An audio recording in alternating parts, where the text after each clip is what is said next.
Anu tey naka nga gis ci métier bi nga xam ne di mooy tailleur. waaw métier tailleur moom wax dëgg yàlla neex na métier tailleur moom neex na parce que métier bu noble la quoi waaw métier bu neex la. waaw métier tailleur moom góorgóorlu la rek ak jàppale clients yi daal liñ bëgg nga ciy dox daal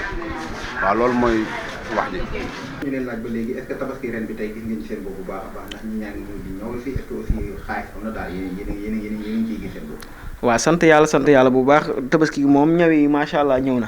na mais xaalis daal moom moo ñëwoon moom xaalis xam naa ren liggéey fi mu fekk gars yi la xam naa ne moo tax xaalis moom ñëwul moom. waaw mais sant yàlla rek comme d'habitude rek comme ni mu daan demee la demee daal.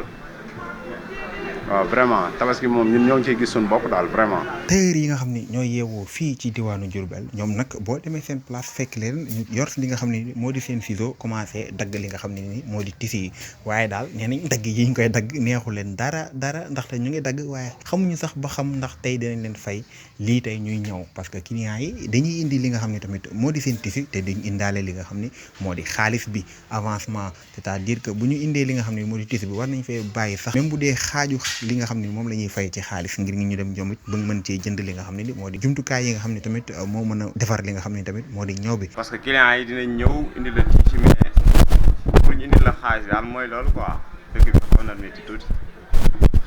am nañ ñaar sax maanaam dañuy xaw a tardé. te tailleur xam nga ne boo ko joxee ñaw li yoon mooy nga jox ko avance boo ko joxee avance ci lay mën a liggéey mais boo ko joxee ñaw rek moom it du am bagage bu mu la ñawale bu ko defee ñaw yi mën naa tardé nga dikk naan ko sama ñaw bi dafa tardé fekk ne loolu gënalu ko. waaye lu ci ëpp daal ñu ngi wax naan manifestation bi moo ko waral ba tax na daal kenn ñemeetu def dara maanaam ñoom daal liñ leen indil ñu ngi koy ñaw waaye daal ba léegi nii amuñu xaalis amuñu dara.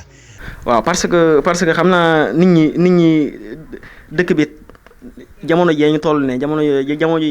ji ñu weesu noonu dëkk bi yëngu woon ak xam naa ne taxaw moo waral loolu parce que fi mu toll nii waxuma la tailleur mais lépp lu waay di liggéey rek centre nga julli gi moom ren moom